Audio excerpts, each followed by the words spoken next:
Alors, dans cet exercice, tu as 6 expressions de fonctions sinusoïdales et 6 graphes de fonctions sinusoïdales. Le but est de trouver quel graphe correspond à quelle expression analytique.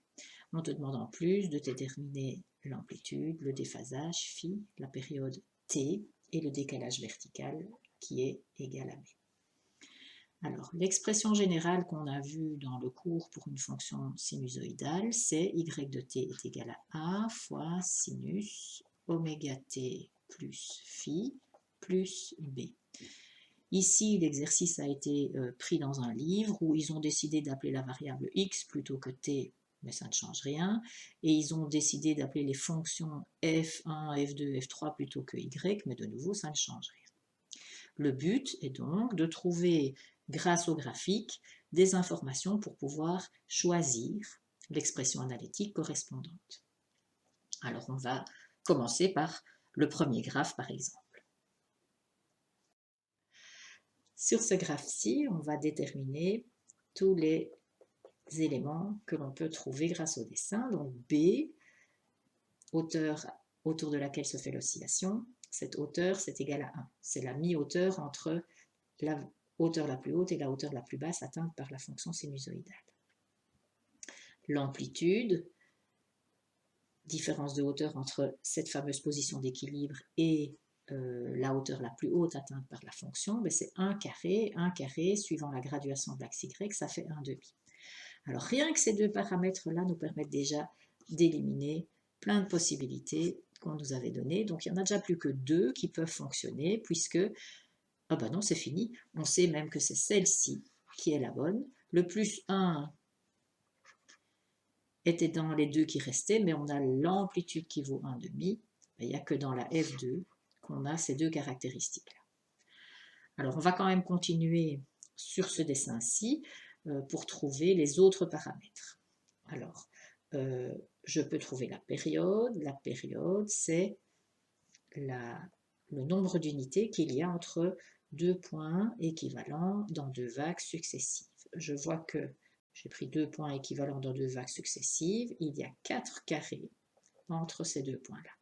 Que représentent 4 carrés horizontalement? Il faut regarder la graduation de l'axe horizontal. Je vois que 3 carrés, c'est pi demi. Je dois savoir ce que vaut 4 carrés, donc je vais revenir à 1 carré. 3 divisé par 3 pour obtenir 1, pi demi divisé par 3, ça fait pi sur 6. Et puis du coup, 4 carrés, c'est 4 fois plus 4 pi sur 6, ça fait 2 pi sur 3. La période vaut 2 pi sur 3. Il me reste à trouver le déphasage. Le déphasage n'est pas visible sur le dessin, mais par contre, c'est delta t qui est visible sur le dessin. Delta t, c'est la valeur dont le graphe est décalé vers la gauche ou vers la droite, et c'est grâce au point qui se trouve au milieu de la montée et à sa position par rapport à l'axe des Y qu'on va pouvoir déterminer ce delta t. Ce delta t ici vaut 0, puisque le point qui se trouve au milieu de la montée dans le graphique est en plein sur l'axe Y. Il n'y a pas de décalage visible, delta t vaut 0. Et du coup, phi qui est égal à oméga fois delta t, c'est oméga fois 0, ça fait 0. Le déphasage est nul. Donc j'ai obtenu la fonction qui est dessinée, l'expression de la fonction qui est dessinée. J'ai obtenu son amplitude, qui vaut 1 demi. J'ai obtenu son déphasage, qui vaut 0. J'ai obtenu sa période, qui vaut 2 pi sur 3. Et j'ai obtenu le décalage vertical, qui vaut 1. C'est terminé pour cette fonction-ci. Alors, on va commencer dans cet exercice-ci de la même façon. On va déterminer la valeur de la position d'équilibre. B, c'est le milieu entre la position la plus haute et la position la plus basse atteinte par la fonction sinusoïdale. Donc ici, ça donne moins 2, suivant la graduation de l'axe Y. Grâce à ça, je sais déjà éliminer toutes les fonctions sauf une. Donc, rien que cette information-là me permet de savoir, par élimination, quelle est la fonction correspondant à ce qui est dessiné là. Alors, on doit trouver quand même encore l'amplitude, le déphasage, la période. Donc, soit je peux essayer de les trouver par le dessin, soit je peux essayer de les trouver par l'expression de la fonction, puisque cette fois-ci, ici, j'ai pas de doute, je sais quelle est l'expression de la fonction. Alors franchement, c'est plus facile de partir de l'expression. Alors, je te rappelle effectivement que l'expression de la fonction, c'est a sinus oméga t plus phi. Ben, ici, ils n'ont pas mis des t, ils ont mis des x, donc on va reprendre le x qu'ils ont pris.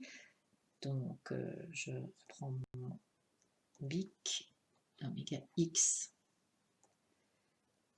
plus phi plus b.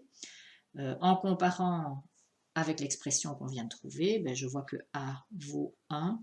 Ben, ça, j'aurais pu aussi le dire par le dessin, puisque 2 petits carrés, c'est bien égal à 1.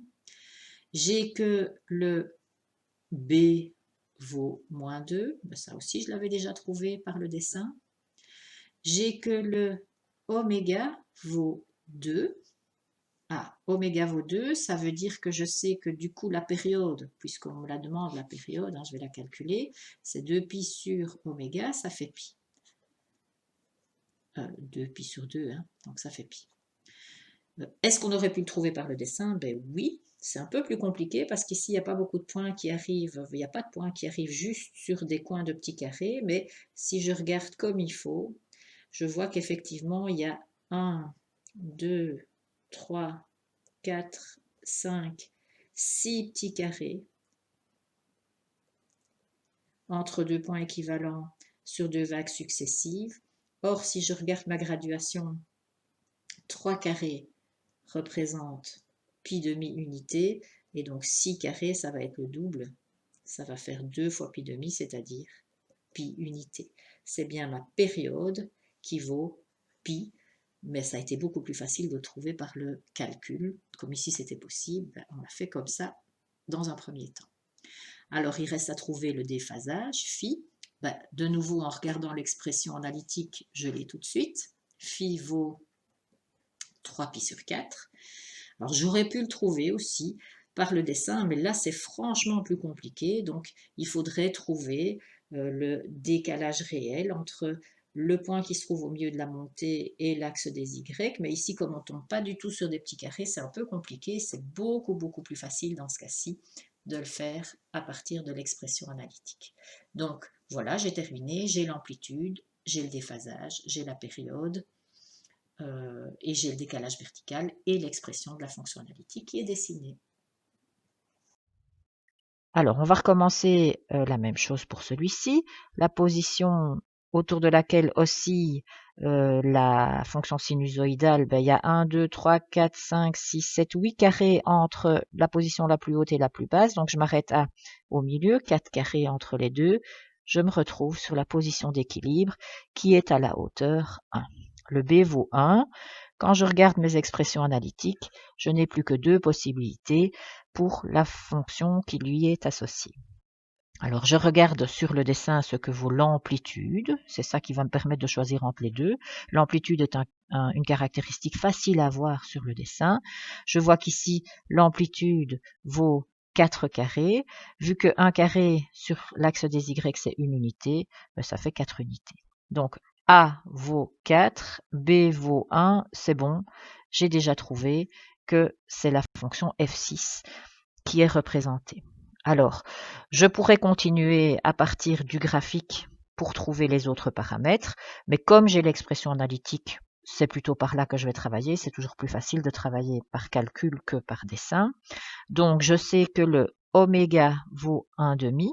En effet, 4 sinus x demi, c'est 4 fois sinus de 1 demi fois x plus 0, et puis plus 1 derrière. Donc le oméga vaut bien 1 et le phi vaut 0. Du oméga, je peux déduire la valeur de t, 2pi sur oméga, 2pi sur 1 demi, ça fait 2pi fois 2 sur 1, ça fait 4pi.